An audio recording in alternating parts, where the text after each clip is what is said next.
السلام علیکم. Please subscribe. اعوذ باللہ السمیع العلیم من الشیطان اللعین الرجیم. بسم اللہ الرحمن الرحیم.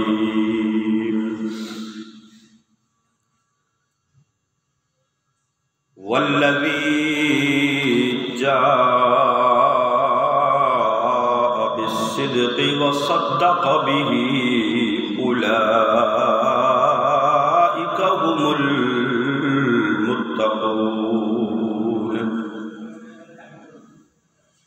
صدق الله العظيم وصدق رسوله النبي الأمين الكريم.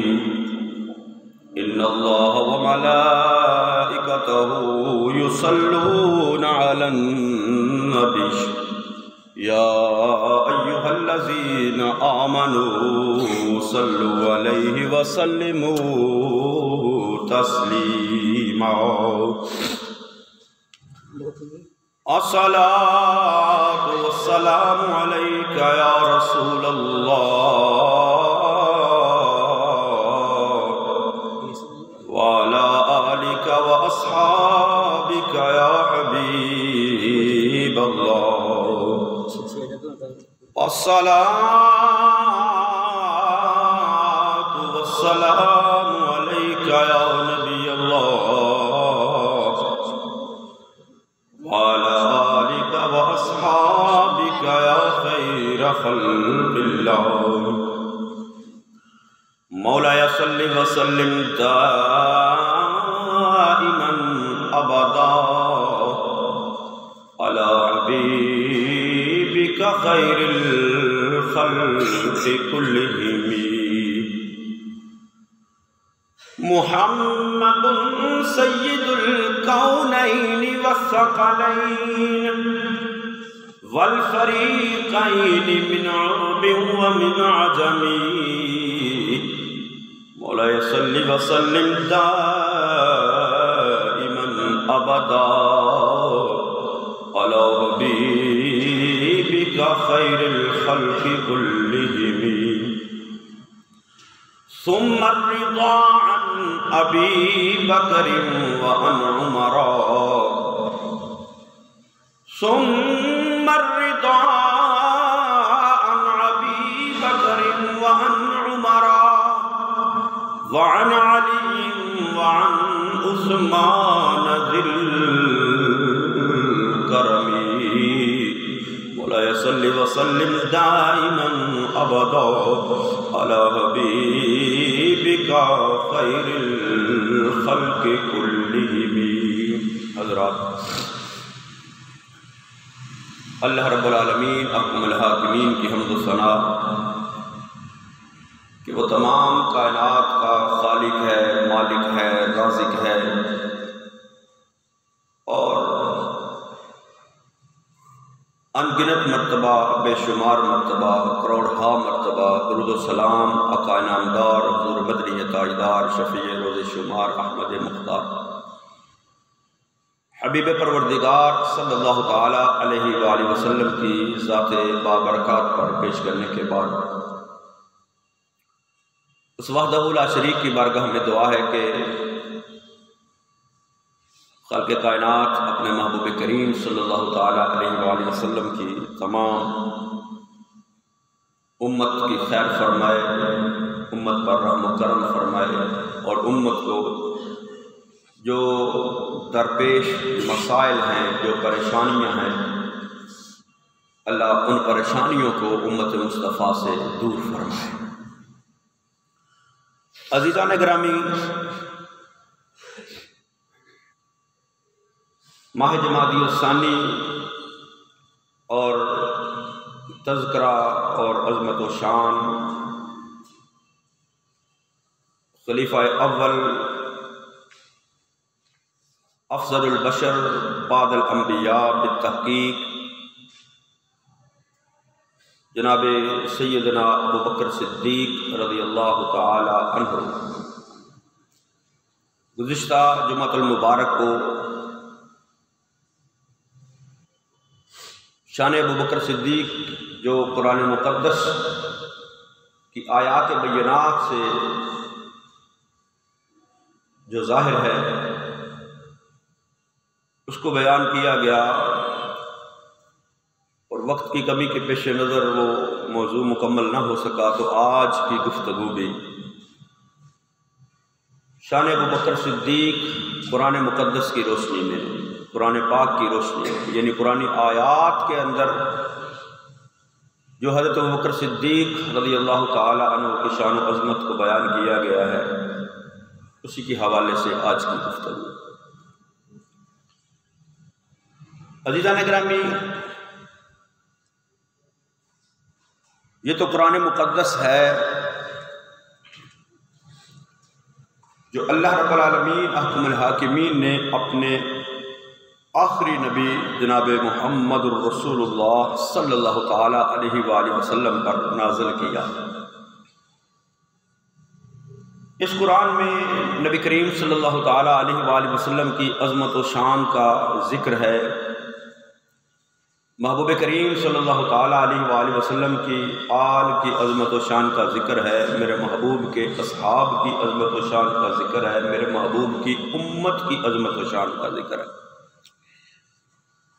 اور نبی کریم صلی اللہ تعالی علیہ وآلہ وسلم کی عظمت و شان اور آپ کے صحابہ کی عظمت و شان کو صرف اللہ نے قرآن میں بیان نہیں فرمایا، بلکہ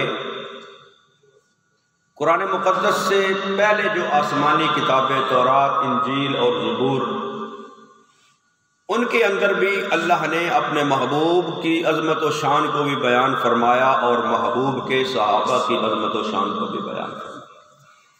یہ میں نہیں کہتا، میری بات نہیں، یہ رب العالمین احکم الحاکمین کے قرآن نے اس کو بیان کیا ہے۔ 26واں پارہ خالق کائنات وحدہ لا شریک نے جو فرمایا کہ محمد الرسول اللہ، کہ محمد صلی اللہ تعالی علیہ وآلہ وسلم اللہ کے سچے اور آخری رسول ہے، والذین معہ، اور محبوب کے ساتھی، اشداء علی الکفار، کافروں پر سخت، رحماء بینہم، آپس میں نرم دل، تراہم رکعا سجدا، اللہ کی عبادت اور بندگی کرنے والے، رکوع و سجود کرنے والے، یبتغون فضلا من اللہ ورضوانا، اللہ کا فضل اور اس کی رضا کو تلاش کرنے والے، سیماہم فی وجوہہم من اثر السجود، سجدوں کے اثرات اور نشانیاں ان کے جبینوں پر موجود ہیں۔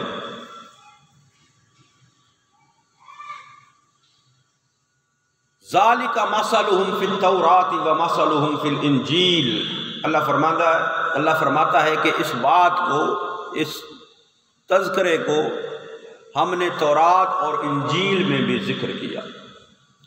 ذالک مثلہم فی التوراۃ ومثلہم فی الانجیل، یعنی اللہ رب العالمین حکم الحاکمین نے اپنے محبوب کی عظمت و شان کو قرآن میں بھی بیان فرمایا، اور دیگر آسمانی کتابوں تورات، انجیل اور زبور میں محبوب کی شان کو بیان فرمایا۔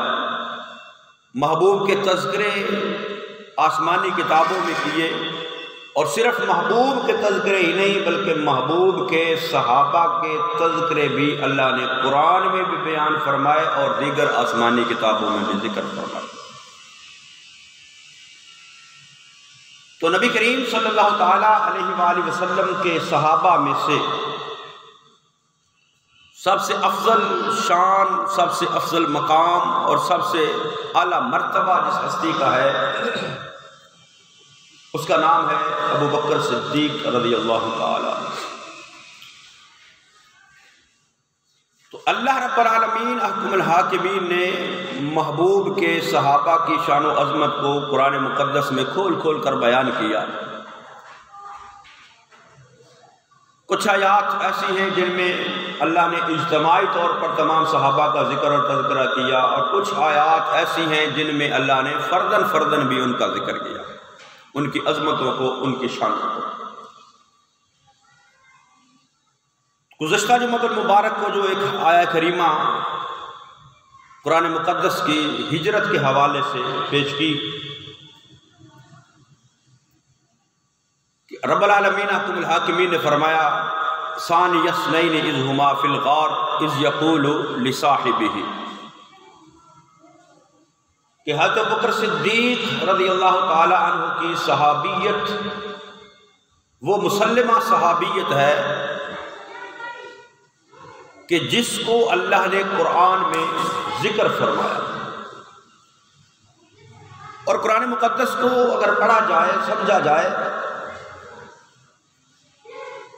تو جہاں نبی کریم صلی اللہ تعالیٰ علیہ وآلہ وسلم کے معراج کا ذکر اللہ نے فرمایا ہے کہ سبحان الذی اسریٰ بعبدہ، کہ پاک ہے ذات وہ جو اپنے بندہ خاص کو جس نے سیر کروائی،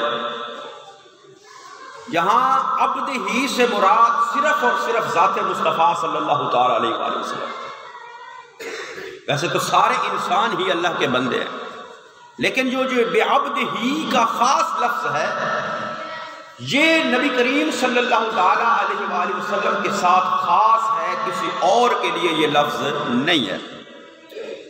بعبد ہی اللہ کا خاص بندے، یہ ذات مصطفیٰ صلی اللہ تعالیٰ علیہ وآلہ وسلم۔ اور اس طرح مفسرین کرام فرماتے ہیں کہ جو اللہ نے یہ فرمایا اذ یقول لصاحبہ، کہ محبوب نے اپنے ساتھی سے اپنے صحابی سے فرمایا، تو یہاں جو صاحب ہی کا لفظ ہے یہ صرف اور صرف ذات ابو بکر صدیق رضی اللہ تعالیٰ عنہ کے لیے۔ صحابی تو سارے میرے محبوب کے اعلیٰ ہیں، میرے محبوب کے سارے صحابہ عظمت والے ہیں، سارے صحابہ شان والے ہیں، سارے صحابہ مرتبے والے ہیں، عزتوں والے ہیں، احترام والے ہیں، لیکن یہ جو لفظ اللہ نے خاص فرمایا اذ یقول لصاحبہ، اس صاحب ہی سے مراد صرف اور صرف ابو بکر صدیق رضی اللہ تعالیٰ عنہ کی ذات ہے، کیونکہ اس رات غار میں یا مصطفیٰ کریم صلی اللہ تعالیٰ علیہ وآلہ وسلم کی ذات تھی یا ابو بکر صدیق کی ذات تھی، تو اللہ نے اس کو ذکر فرمایا اور محبوب نے اپنے ساتھی سے فرمایا، اپنے صحابی سے فرمایا اذ یقول لصاحبہ، یعنی حضرت بکر صدیق رضی اللہ تعالی عنہ کی صحابیت قرآن سے ثابت ہے، حضرت ابو بکر صدیق کی صحابیت قرآن سے ثابت ہے، اور حضرت ابو بکر صدیق رضی اللہ تعالی عنہ آپ کی عظمت و شان کے حوالے سے بے شمار آیات ہیں۔ اللہ کے محبوب کریم صلی اللہ تعالیٰ علیہ وآلہ وسلم نے جب اعلان نبوت فرمایا تو مکے کے غرباء نے سب سے پہلے اسلام قبول کرنا شروع کیا، ان میں سے ایک نام ہے حضرت بلال حبشی رضی اللہ تعالیٰ عنہ کا۔ جب ایمان قبول کر لیا، کلمہ پڑھ لیا، اب وہ کافر امیہ بن خلف حضرت بلال پر ظلم و ستم کے پہاڑ توڑتا ہے، تو نبی کریم صلی اللہ تعالیٰ علیہ وآلہ وسلم تو جب پتہ چلا کہ بلال پر اتنا ظلم و ستم کیا جاتا ہے تو آقا دو جہاں صلی اللہ تعالیٰ علیہ وآلہ وسلم نے فرمایا کاش کوئی بلال کو خرید کر آزاد کر دے۔ حضرت ابو بکر صدیق رضی اللہ تعالیٰ عنہ نے خواہش کی کہ یا رسول اللہ صلی اللہ تعالیٰ علیہ وآلہ وسلم میں بلال کو خرید کر آزاد کرتا ہوں۔ آقا نے فرمایا اے ابو بکر جب تو بلال کو خریدنے لگے گا، اس کی قیمت ادا کرنے لگے گا، اس میں میرا حصہ بھی شامل کر لینا، اس میں میرا حصہ بھی شامل کر لینا، اس قیمت میں مجھے بھی شامل کر لینا۔ لیکن حضرت ابو بکر صدیق رضی اللہ تعالیٰ عنہ نے حضرت بلال کو جب خرید کر آزاد کر دیا تو لوگ کہنے لگے، پہلے تو نبی کریم صلی اللہ تعالیٰ علیہ وسلم کی بارگاہ میں جب حضرت بلال کو پیش کیا تو آقا دو جہاں صلی اللہ تعالیٰ علیہ وسلم نے فرمایا اے ابو بکر میں نے کہا تھا میرا حصہ بھی شامل کر لینا، تو عرض کی یا رسول اللہ صلی اللہ تعالیٰ علیہ وسلم بلال بھی آپ کا غلام ہے اور میں بھی آپ کا غلام ہوں، اور غلام کا سارا کچھ تو اپنے آقا کا ہی ہوتا ہے۔ غلام کا سارا کچھ اب اس کے آقا کا ہوتا ہے۔ یا رسول اللہ میں بھی آپ کا غلام ہوں، بلال بھی آپ کا غلام ہے، اور میرا سارا مال تو آپ کا ہی ہے۔ تو لوگ کہنے لگے کہ یہ ابوبکر غلاموں کو خرید کر آزاد کرتا ہے، شاید بلال کو آزاد کیا ہے، بلال کا کوئی احسان ہوگا، بلال نے کوئی اس کے ساتھ نیکی کی ہوگی، اس کا بدلہ دیا ہوگا۔ جب یہ بات ہوئی حضرت بکر صدیق کے بارے میں تو اللہ نے قرآن کو نازل فرما دیا۔ اللہ نے جبریل کو بھیجا، کیا جبریل جا میرے محبوب کو یہ پیغام پہنچا کے آ کہ لوگ باتیں کر رہے ہیں ابو بکر صدیق کے بارے میں کہ شاید ابو بکر کے اوپر اس کا کوئی احسان ہوگا بلال کا، جس کے لیے ابو بکر صدیق نے بلال کو خرید کر آزاد کیا ہے۔ اللہ کا قرآن کی آیات لے کر جبریل امین محبوب کریم صلی اللہ تعالیٰ علیہ وآلہ وسلم کی بارگاہ میں حاضر ہوئے اور آ کر قرآن کی آیات کو پیش کیا، وَسَيُجَنَّبُهَا الْأَتْقَى، کہ اللہ نے اس سب سے بڑے متقی کو جہنم کی آگ سے دور کر دیا ہے۔ وَسَيُجَنَّبُهَا الْأَتْقَى، یہ اتقا کا لفظ بھی اللہ رب العالمین حکم الحاکمین نے حضرت ابو بکر صدیق کی شان میں بیان کیا، یعنی سب سے بڑا متقی اور سب سے بڑا پرہیزگار ابو بکر صدیق کو اللہ نے فرمایا ہے، اور کوئی جتنا بڑا متقی ہوتا ہے اتنا ہی اللہ کی بارگاہ میں اس کا بلند مقام ہوتا ہے۔ قرآن فرماتا ہے ان اکرمکم عند اللہ اتقاکم، فرمایا لوگوں اللہ کے سامنے عزت کا معیار بنگلہ کوٹھی گاڑی کار نہیں ہے، بلکہ اللہ کے نزدیک عزت والا وہ ہے جو سب سے زیادہ متقی ہے، جو سب سے زیادہ پرہیزگار ہے۔ جتنا جس کے دل میں تقوی ہوگا اتنا اللہ کی بارگاہ میں اس کی عزت ہوگی، اتنا اللہ کی بارگاہ میں اس کا مقام ہوگا۔ تو پھر حضرت ابوبکر صدیق کی شان کتنی بلند ہے، حضرت ابوبکر صدیق کا مقام کتنا بلند ہے، حضرت ابوبکر صدیق کی اللہ کی بارگاہ میں عزت کتنی ہے کہ جس کو اللہ فرما رہا ہے اتقا کے سب سے بڑا متقی اور پرہیزگار حضرت ابوبکر صدیق رضی اللہ عنہ، الذی یؤتی مالہ یتزکا، وہ مال کو خرچ کرتا ہے کس لیے؟ پاکیزگی کے لیے۔ وما لأحد عنده من نعمت تجزا، کہ لوگ جو باتیں کر رہے ہیں کہ ابو بکر کے اوپر احسان ہوگا بلال کا، ابو بکر کے اوپر کسی کا احسان نہیں ہے کہ جس کا بدلہ دینے کے لیے ابو بکر نے بلال کو خرید کر آزاد کیا ہے۔ وما لأحد عنده من نعمت تجزا الا ابتغاء وجه ربه الاعلى، بلکہ ابو بکر تو اپنے رب کو راضی کرنے کے لیے یہ سب کچھ کر رہا ہے۔ یہ ہے ابو بکر صدیق کی شان کہ صحابی بھی قرآن نے ابو بکر کو فرمایا، سب سے بڑا متقی قرآن نے ابو بکر صدیق کو فرمایا، اور وَسَيُجَنَّبُهَا الْأَتْقَى، جہنم سے دور ابو بکر کو قرآن نے فرمایا۔ اپنی رضا کا سرٹیفکیٹ اللہ نے قرآن میں ابو بکر صدیق کو عطا فرمایا، الا ابتغاء وجہ ربہ الاعلی، کہ اپنے رب کی رضا کے لیے، اپنی رب کی خوشنودی کو حاصل کرنے کے لیے۔ اور پھر رب تو سارے صحابہ سے راضی ہے، میرے محبوب کے سارے صحابہ کو اللہ نے یہ اعزاز عطا فرمایا ہے، رضی اللہ عنہم ورضوا عنہ، کہ اللہ ان سے راضی ہے، وہ رب سے راضی ہیں۔ لیکن کتنی شان ہے حضرت ابو بکر صدیق رضی اللہ تعالیٰ عنہ کی کہ غزوہ تبوک ہوا، اللہ کے محبوب کریم صلی اللہ تعالیٰ علیہ وآلہ وسلم نے فرمایا کہ بھئی دین کے لیے مال دو، تو حضرت عمر فاروق رضی اللہ تعالیٰ عنہ نے سوچا کہ ہر دفعہ ابو بکر ہم سے سبقت لے جاتے ہیں، اس دفعہ میرے پاس مال بہت ہے، اس دفعہ میں ابو بکر کو آگے نہیں بڑھنے دوں گا۔ یہ نیکیوں میں سبقت لینا، اس کا اللہ نے حکم فرمایا فاستبقوا الخیرات، نیکیوں میں سبقت لو، نیکیوں میں ایک دوسرے سے آگے بڑھنے کی کوشش کرو۔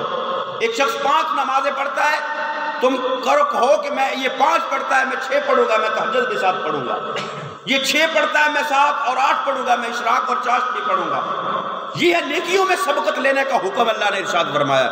لیکن ہم دنیا کی دوڑ میں ایک دوسرے سے آگے بڑھنے کی کوشش کرتے ہیں، ہم دنیا کی دوڑ میں آگے بڑھنے کی کوشش کرتے ہیں۔ ہم کہتے ہیں کہ اس نے 5 مرلے کا مکان بنایا ہے، میں 7 مرلے کا بناؤں گا، چاہے مجھے حرام ہی کیوں نہ کمانا پڑ جائے۔ اس کے پاس 20 لاکھ والی گاڑی ہے، میں 25-30 لاکھ والی گاڑی لوں گا، چاہے اس کے لیے حرام ہی کیوں نہ کمانا پڑ جائے۔ ہم دنیا کی دوڑ میں ایک دوسرے سے آگے بڑھنے کی کوشش کرتے ہیں، حسد کرتے ہیں ایک دوسرے سے، جلن محسوس کرتے ہیں ایک دوسرے سے۔ لیکن اللہ فرماتا ہے فاستبقوا الخیرات، نیکی میں ایک دوسرے سے آگے بڑھا کرو، نیکی میں ایک دوسرے سے آگے بڑھنے کی کوشش کیا کرو، نیکی میں ایک دوسرے سے سبقت لیا کرو۔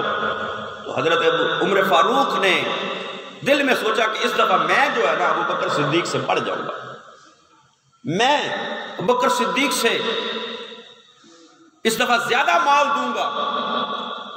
مال کی کثرت سے گھر گئے، پورا مال اکٹھا کیا، 2 حصے کیے، آدھا گھر چھوڑ دیا، آدھا لے کر محبوب کی بارگاہ میں حاضر ہو گئے۔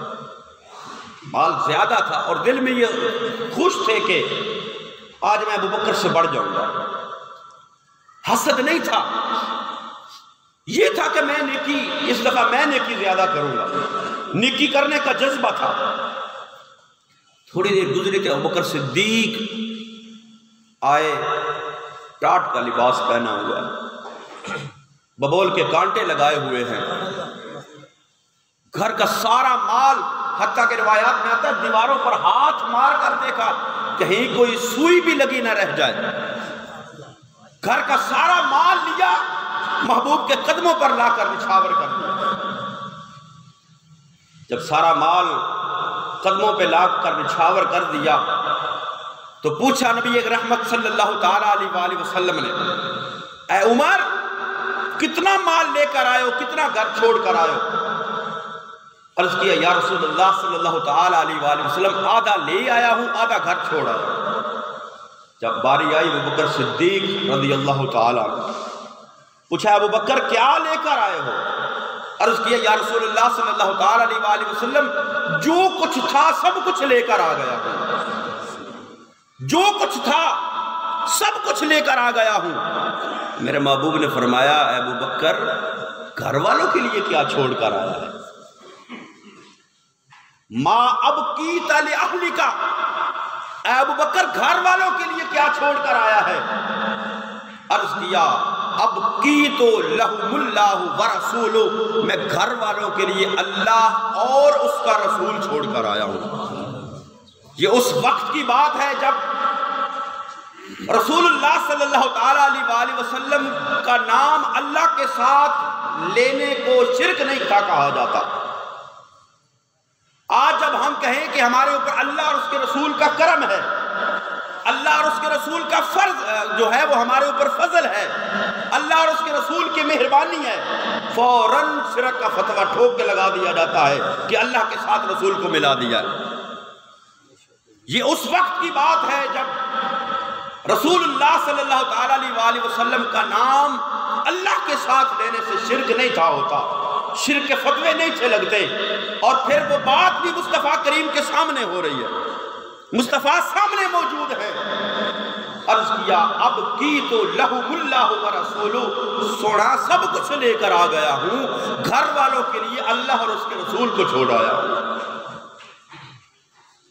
جب یہ بات ہوئی تو کتنا خوبصورت منظر تھا، جبریل آ جاتے ہیں، وہی لباس پہنا ہوا جو ابو بکر نے پہنا ہے، وہی ٹاٹ کا لباس ہے، جبریل آ چکے ہیں، اللہ کا پیغام اور سلام لے کر آ چکے ہیں۔ وہی ٹاٹ کا لباس پہنا ہوا ہے۔ آقا نے فرمایا جبریل یہ کیسا لباس آج پہن کر آ گئے، یہ کیسا لباس پہن کر آ گئے ہو؟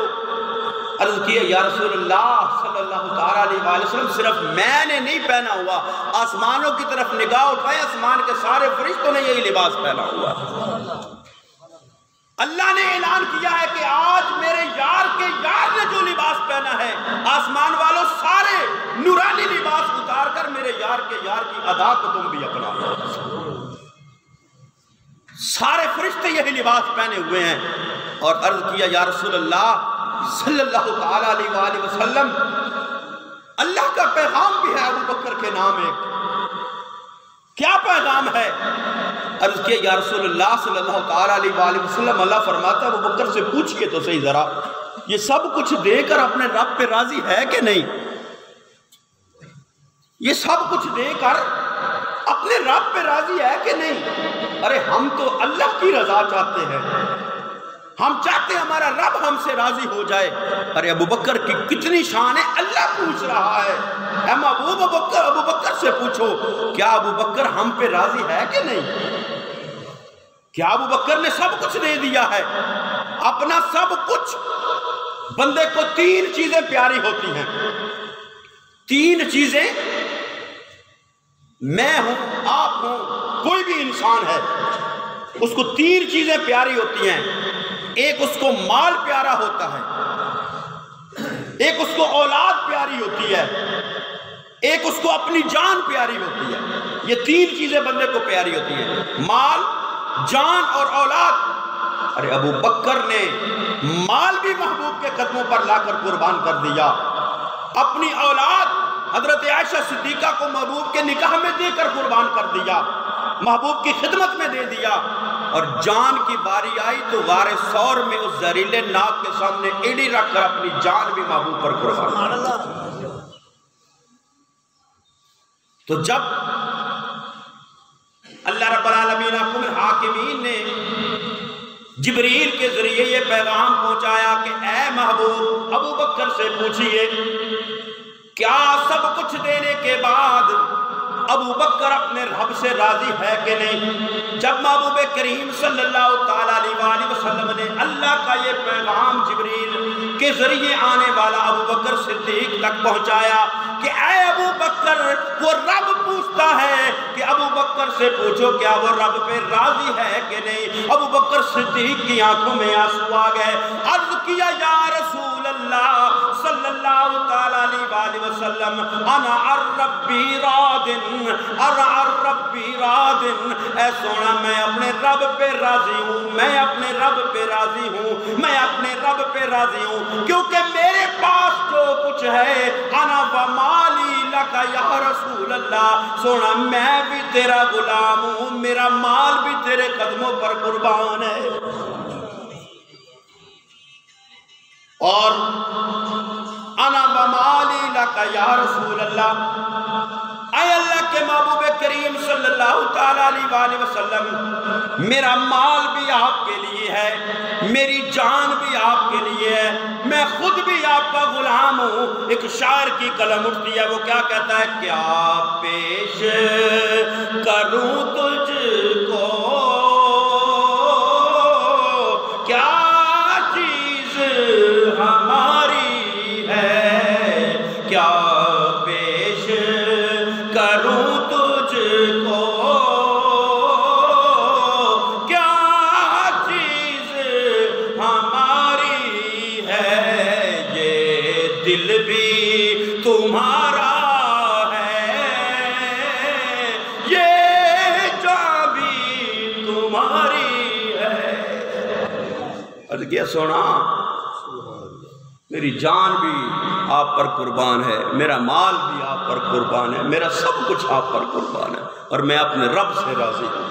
یعنی ابو بکر کا مقام تو دیکھیے کہ جن سے مصطفیٰ بھی راضی، مصطفیٰ کا خدا بھی راضی، اور آج اگر کوئی ملنگ ان سے ناراض بھی ہو جائے تو ان کی شان میں کوئی فرق نہیں پڑتا، ان کی شان میں کوئی فرق نہیں پڑتا۔ جو مصطفیٰ کریم صلی اللہ تعالیٰ علیہ وسلم کے صحابہ پر زبان درازی کرتا ہے وہ اپنے مقدر کو کالا کرتا ہے، وہ اپنے مقدر کو سیاہ کرتا ہے، کیونکہ جن کو اللہ نے شان عطا فرمائی ہے، جن کو اللہ نے اپنی رضا کے سرٹیفکیٹ عطا فرمائے ہیں، اور جن سے رب پوچھتا ہے کہ پوچھو راضی ہے کہ نہیں، ان کا کتنا بلند مقام ہے۔ تو حضرت ابوبکر صدیق رضی اللہ تعالی عنہ، اور اللہ نے فرمایا الا ابتغاء وجہ ربہ الاعلی ولسوف یرضی، اے ابوبکر ان قریب تمہارا رب تجھ پر راضی ہو جائے گا۔ تو اللہ ان سے راضی ہے، اللہ کا محبوب ان سے راضی ہے۔ آج کا کوئی کاڑا اگر ان کی شان میں بکواس کرتا ہے تو اپنے مقدر کو بھی کالا کرتا ہے، اپنی قبر کو بھی کالا کرتا ہے، ان کی شان میں کوئی فرق نہیں آتا۔ تو یہ قرآن نے ان کی عظمتوں کو بیان کیا ہے، قرآن نے ان کی شانوں کو بیان کیا ہے، قرآن نے ان کے تذکرے کیے ہیں، اور نبی رحمت صلی اللہ تعالیٰ علیہ وسلم کا فرمان ہے، آقا دو جہاں صلی اللہ تعالیٰ علیہ وسلم نے فرمایا کہ اللہ نے ساری مخلوق سے میرے صحابہ کو چنا، ساری مخلوق میں سے میرے صحابہ کو چنا۔ ایک دوسری حدیث میں آقا نے فرمایا کہ اللہ نے مجھے نبوت و رسالت کے لیے منتخب فرمایا، اور میری معاونت اور نصرت کے لیے اختارہم اللہ بصحبت نبیہ، اللہ نے میرے صحابہ کو چنا، اور فرمایا میرے صحابہ کو چنا جو ہے ان صحابہ میں سے انبیاء و مرسلین کے علاوہ سب پر ان کو فوقیت دی، یعنی نبیوں اور رسولوں کا مقام بلند ہے۔ نبیوں اور رسولوں کے بعد اگر کسی کی شان ہے، محبوب کے غلاموں کی شان ہے، محبوب کے صحابہ کی شان ہے۔ اور پھر فرمایا ان میں سے اللہ نے میرے 4 ساتھی منتخب فرمائے، ایک کا نام ابو بکر ہے، ایک کا نام عمر ہے، ایک کا نام عثمان ہے، ایک کا نام علی المرتضیٰ شریف اللہ، جن کا انتخاب اللہ فرما رہا ہے، جن کو پسند اللہ فرما رہا ہے۔ آج ہم ووٹ دے کر کسی کو منتخب کریں، کسی کو چنیں، تو 6 مہینے سال بعد کہتے ہیں کہ ہم سے غلطی ہوگی، ہم نے غلط بندہ چن لیا۔ ہمیں احساس ہوتا ہے جب وہ بندہ صحیح نہیں اترتا، اپنے معیار پر، ہماری توقعات پر نہیں پورا اترتا، تو ہم کہتے ہیں یار غلط کیا اس بندے کو ووٹ دے کر۔ ہم انسان ہیں، ہم سے غلطی ہو سکتی ہے، کسی کو اپنا دوست چننے میں غلطی ہو سکتی ہے، کسی کو اپنا ساتھی چننے میں غلطی ہو سکتی ہے، کسی کو اپنا جو ہے وہ نمائندہ چننے میں غلطی ہو سکتی ہے، لیکن اللہ تو غلطیوں سے پاک ہے۔ اس کی ذات سے غلطی جو ہے اس کے بارے میں سوچنا بھی کفر ہے کہ اللہ غلطی کر سکتا ہے، کیونکہ وہ ہر عیب سے پاک ہے۔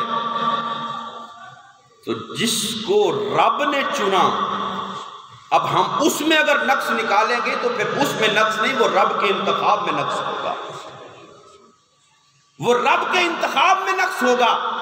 اگر محبوب کے صحابہ پر ہم انگلی اٹھاتے ہیں، ان کو اگر غلط قرار دیتے ہیں، غلط سمجھتے ہیں، تو پھر ان کو چنا تو اللہ نے، یہ مقدر کی بات تھی۔ مکے کا سردار تھا ابو جہل، محبوب کا صحابی نہیں بن سکا، لیکن حبشے سے آنے والے، فارس سے آنے والے محبوب کے قدموں میں آ گئے، کیونکہ اللہ نے ان کو پسند فرما لیا، اللہ نے ان کو چن لیا۔ تو جن کو اللہ نے چنا ہے ان میں شک کرنا، یہ اللہ کے انتخاب میں شک ہوتا ہے۔ ان میں سے بھی اعلیٰ و افضل شان کے مالک حضرت ابوبکر صدیق رضی اللہ تعالی عنہ، ارے جن کی بات کی تصدیق خود خدا فرماتا۔ آخری بات پھر انشاءاللہ حضرت ابوبکر صدیق رضی اللہ تعالی عنہ جا رہے تھے، کچھ لوگ یہودی بیٹھے باتیں کر رہے ہیں، تو ان کا سردار کہنے لگا کہ دیکھو جی مسلمانوں کا خدا فقیر ہے، وہ بندوں سے مانگتا ہے، ہم سے مانگتا ہے کہ زکوٰۃ دو، صدقات دو، میرے راستے میں خرچ کرو، ان اللہ فقیر ونحن اغنیاء، کہ اللہ فقیر ہے ہم غنی ہیں، اللہ ہم سے مانگتا ہے۔ یہ بات جناب ابو بکر صدیق نے سنی تو اس کے منہ پر تھپڑ مار دیا۔ جہاں اللہ اور اس کے رسول کی شان میں گستاخی کی جائے وہاں غیرت ایمانی کو دکھانا، وہاں پر غصہ دکھانا، وہاں اپنے ایمان کا جوش دکھانا، یہ ابو بکر صدیق کی سنت ہے۔ اس کو تھپڑ مارا۔ جب تھپڑ مارا تو وہ، کیونکہ مسلمانوں اور یہود کے درمیان معاہدہ تھا مدینہ کے اندر، معاملہ اور کیس مصطفیٰ کریم صلی اللہ علیہ وسلم کی بارگاہ میں آ گیا۔ ان لوگوں نے، چونکہ وہ زیادہ تھے، حضرت بکر صدیق اکیلے تھے، انہوں نے وہ پہلی بات کو چھپا لیا، حضرت بکر صدیق کے تھپڑ والا معاملہ وہ نبی کریم صلی اللہ علیہ وسلم کی بارگاہ میں پیش کر دیا۔ پھر وہ بکر تھپڑ مارا، پہلی بات نہ بتائی کہ ہم نے کیا کیا۔ جس طرح آج بھی کچھ لوگ کرتے ہیں، معاملہ کوئی ہو جائے اپنی طرف والی بات کو ظاہر نہیں کرتے، اگلے کی بات کو بیان کرتے ہیں۔ کسی کے ساتھ جھگڑا ہو جائے، مار کٹائی ہو جائے تو زیادتی اگر خود اس کے ساتھ کی ہو، پہلے اس کو مارا ہو، پہلے اس کو گالی دی ہو، وہ نہیں بولیں گے، کہیں گے اس نے ہمیں مارا ہے، اس نے ہمارے ساتھ گالم گلوچ کی، یہ کی ہے۔ یعنی آدھی بات کو بیان کرتے ہیں، آدھی بات کو چھپا جاتے ہیں۔ تو یہی کام انہوں نے کیا۔ اب حضرت بکر صدیق اکیلے تھے، گواہ موجود کوئی نہیں، پاس کوئی بندہ ایسا نہیں جو گواہی دے کہ ابو بکر صدیق نے جو کہا ہے وہ ٹھیک ہے کہ انہوں نے اللہ کی شان میں گستاخی کی ہے، اس لیے تھپڑ مارا۔ اب گواہ کوئی نہیں، لیکن وہ مالک تو ہے نا، جہاں کوئی نہ ہو وہ ہوتا ہے، وہ تو سب کو سنتا ہے، وہ سب کو دیکھتا ہے، وہ سمیع بصیر ہے، سمیع علیم ہے، علی کل شیء قدیر ہے۔ جب بات آئی مصطفیٰ کے بارگاہ میں، وہ کہنے لگے کہ ابو بکر نے تھپڑ مارا ہے، اللہ نے جبریل کو بھیج دیا۔ اللہ رب العالمین حکم الحاکمین کا قرآن، یہ آیہ مبارکہ اللہ نے حضرت بکر صدیق کی شان میں نازل فرمائی۔ ابو بکر کی بات کو تصدیق کرنے کے لیے، ابو بکر کی بات کو سچا کرنے کے لیے، ابو بکر کی حق میں گواہی دینے کے لیے رب العالمین حکم الحاکمین نے قرآن کو نازل فرمایا۔ لقد سمع اللہ قول الذین قالوا ان اللہ فقیر ونحن اغنیاء۔ اے محبوب کریم صلی اللہ تعالیٰ علیہ وسلم، یہ جو معاملہ پیش کر رہے ہیں اللہ کی شان کے بارے میں، اور حضرت ابو بکر صدیق جو بات کر رہے ہیں، ابو بکر کی بات سچی ہے کیونکہ اللہ اس بات کو سن رہا تھا۔ لقد سمع اللہ، اللہ نے بات کو سنا ہے، اللہ نے تصدیق کی ابو بکر صدیق کے قول کی۔ جب ابو بکر نے محبوب کے قول کی تصدیق کی، والذی جاء بالصدق وصدق بہ، اللہ نے صدیق کا لقب عطا فرمایا۔ اب جس کو صدیق کا لقب عطا فرمایا اس کی بات اللہ کبھی جھوٹی نہیں ہونے دیتا۔ یہ اللہ نے فرمایا نا، والذی جاء بالصدق وصدق بہ، کہ سچ لے کر آنے والی ذات مصطفیٰ کی ہے، اور سچ کو ماننے والی ذات سب سے پہلے ابو بکر صدیق کی ذات ہے، اور محبوب نے صدیق کا لقب عطا فرمایا۔ تو جس کو اللہ اور اس کا رسول صدیق اور سچا فرمائے، پھر اللہ اس کی بات کو کبھی جھوٹا نہیں ہونے دیتا۔ اللہ نے قرآن نازل کر کے فرما دیا کہ اے محبوب یہ جھوٹے ہیں، تیرا ابو بکر سچا ہے۔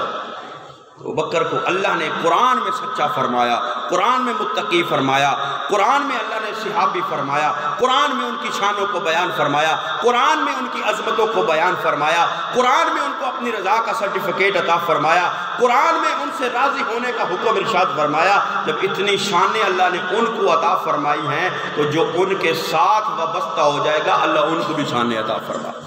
اللہ رب العالمین حکم الحاکمین ہمیں نبی کریم صلی اللہ تعالیٰ علیہ وسلم کے صحابہ اور بالخصوص ابو بکر صدیق کی شان و عظمت کو سمجھنے کی توفیق عطا فرمائے۔ وما علیہ الا البلاغ المبین۔